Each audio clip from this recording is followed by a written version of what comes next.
বিবাহ বহির্ভূত সম্পর্কের জেরে হুগলির চুঁচুড়ায় লোক দিয়ে স্বামীকে খুনের অভিযোগ উঠেছে স্ত্রীর বিরুদ্ধে। শুক্রবার সকালে কানাগড় টাওয়ার বাগানে বাড়ির কাছে পড়েছিল রমেশ মুদিয়ালির দেহ। তার মায়ের অভিযোগ, বিবাহ বহির্ভূত সম্পর্কে জড়িয়েছিলেন তার বৌমা। বিষয়টি নিয়ে ছেলের সঙ্গে ঝামেলাও হতো। পরে চুঁচুড়া থানার পুলিশ গিয়ে দেহ উদ্ধার করে। শরীরে কোপানো দাগ রয়েছে।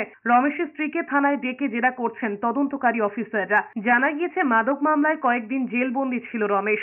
মাস দেড়েক আগে ছাড়া পায়। রমেশ মুদিয়ালির 10 বছর আগে বিয়ে হয়েছিল। স্ত্রীর সঙ্গে অন্য যুবকের সম্পর্ক ছিল বলে দাবি প্রতিবেশীদের। বৃহস্পতিবারও অশান্তি চলছিল বলে দাবি প্রতিবেশীদের। ঠিক কী কারণে খুন খতিয়ে দেখছে পুলিশ। এদিকে এক সন্তানকে বাড়িতে রেখে অন্য সন্তানকে নিয়ে প্রেমিকের সঙ্গে পালিয়েছেন স্ত্রী। 4 দিন পরেও বাড়ি না ফেরায় স্ত্রীর ওড়না জড়িয়ে আত্মহত্যা করেছেন যুবক। মুর্শিদাবাদের সাগরদিঘির বালিয়াতে বছর 31-এর বার্নার মুর্মুর দেহ উদ্ধার হয়েছে।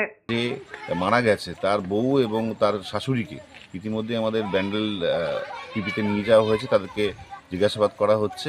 তবে আমরা যেটা শুনেছি সেটা হচ্ছে ওনার যে মারা গেছে তার যে বউ, তার সঙ্গে কারো বিবাহ বহির্ভূত সম্পর্ক ছিল, এবং যে বিবাহ বহির্ভূত সম্পর্ক যার সাথে ছিল সে হয়তো এই কাজটার সঙ্গে জড়িত থাকতে পারে। তবে তদন্ত চলছে, তদন্ত প্রক্রিয়া শুরু হয়েছে। প্রকৃত দোষী অতি সত্বর অ্যারেস্ট হবে, এটাই আমরা দাবি করেছি পুলিশ প্রশাসনের কাছে।